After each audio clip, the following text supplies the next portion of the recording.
اعوذ باللہ من الشیطان الرجیم بسم اللہ الرحمن الرحیم۔ السلام علیکم ناظرین، انشاءاللہ آج کی ویڈیو میں اللہ کی پناہ حاصل کرنے کی دعائیں سیکھیں گے۔ پہلی دعا نمبر 1، شیطان سے حفاظت کے لیے محافظ کا مقرر ہونا۔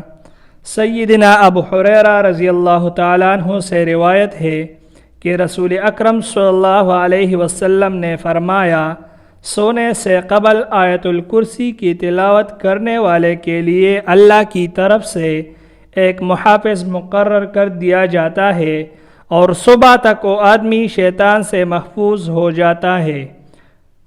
شیطان سے محفوظ ہونے کے لیے سب سے بڑا ہتھیار۔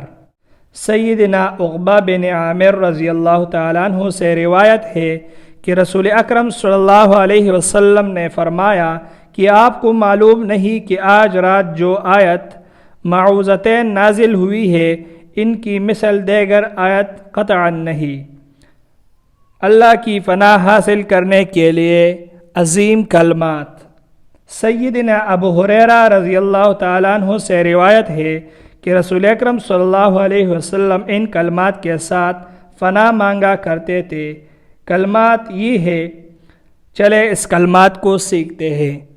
اللہم انی اعوذ بک من جہد البلاء والدرک الشقاء وسوء القضاء وشماتة الأعداء۔ اللہم انی اعوذ بک من جہد البلاء والدرک الشقاء وسوء القضاء وشماتة الأعداء۔ اس ویڈیو میں صرف اتنے ہی۔ اللہ حافظ۔